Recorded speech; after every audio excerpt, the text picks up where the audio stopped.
จะไปเขาวันนี้ทำของเพลงกันก่อนเนาะพอแล้วจะของเพลงหยังเพลงยังนู้พอแล้วจะของเพลงหยังเพลงอันนั้นเนาะเพลงนั้นเนาะโอ้ยพอแล้วของอย่าของเพลงหยังบอกสักคนแน่เอาเพลงลูกมีเป่าปีโอโหราของกันเด้อลูกมีเป่าปีทำนองมันดีน่าฟังแล้วเสียงดังให้ผู้ฟังดีใจอีเสือเป่าคุยเป็นบ่สนใจน้ำไผ่มันแสนดีใจเมื่อมันได้เป่าคุยลุยลูกแลมองแล้วก็ตีหน้าซึ้งลูกยิ้มทันทีแล้วก็ไปตีกอบตุ้มพอแล้วจะได้มวนบ่มวนเนาะร้านสมุขภาพร้านหอมเลยเนาะร้านกัสซิไลเนาะยุ่งเกินร้านแต่แอบหอมเด้อมื้อนี้เนาะสมุขภาพร้านไม่เย็นที่ซ่าภาษาลาวเนาะฮัดอ่านเนาะฮัดเขียนเนาะกอไก่เนาะจอจอกสาวผู้สิภาพร้านไอ้ผู้ร้านเขียนเนาะเขียนงามเนาะเขียนงามกอไก่เนาะจอจอกผู้ร้านพูดขึ้นมาเนาะเอาปืนกับซอผู้ร้านขึ้นมาเนาะรับจากเอาขึ้นมาแล้วผู้ร้านเขียนของตัวนี้เนาะวันนี้ผู้ร้านเรานี่วันมหาในบ่วันมหาวันที่27เดือนพฤษภาคม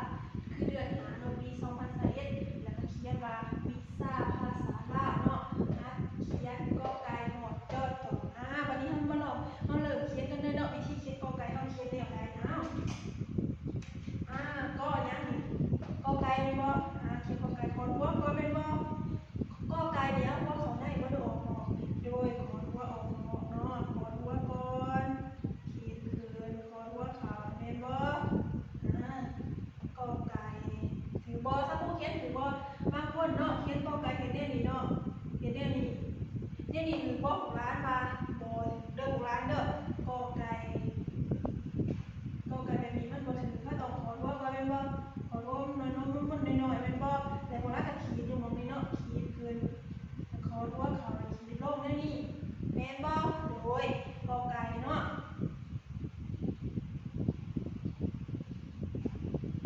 กอไก่เด้อของร้านเบิ่งเด้อ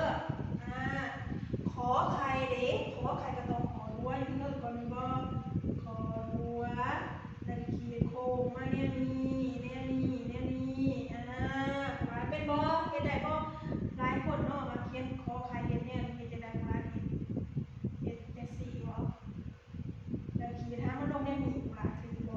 คันว่าโบราณขีดหางยาวๆมันจะเป็นขอไข่เนาะมันจะออกเป็นโซ่สากมันบ่โบราณเพราะว่าโซ่สากกับขอไข่อย่างลักษณะคล้ายคือกันเพราะว่าขอไข่มันจะหางสั้นโซ่สากมันจะเป็นหางยาวเนาะขอไข่เด้อโบราณขอหัวขีดโค้งมาขีดหางไว้นึงนี่เห็นบ่ขอไข่เนาะขอไข่นี่ข้ออันนี้ตัวหยังข้อกล้วยต้องขอหัวเนาะขอหัวขีดเขาได้ดีเนาะแล้วขีดลงมาขึ้นขีดโค้งลงมาข้อกล้วยเนาะผู้ร้านเป็นหรือบ่เนาะว่าซับผู้ภาคร้านเขียนอยู่เนาะซับผู้ยังซับผู้มันทวนภาคร้านมันทวนขึ้นเนาะว่าผู้ร้านจื้อบ่ข้อกล้วยเนาะข้อกล้วยแล้วตัวหยังหัวเนาะหัวเป็นขอรู้อยู่เพิ่งเนาะขอรู้อยู่เพิ่งขีดลงแนวนี้เด้อว่าให้เฮ็ดแนวนี้เด้อหลายคนเฮ็ดแนวนี้เนาะบ่ถึงเนาะขอรู้เพิ่นขอรู้ขีดโค้งมาดอกไม้นึงเนาะ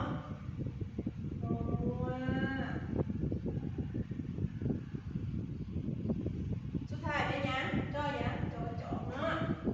จอเป็นขอรู้เพิ่นขอรู้อยู่เพิ่งมาขีดลงมาขีดขึ้นโค้งไปนี้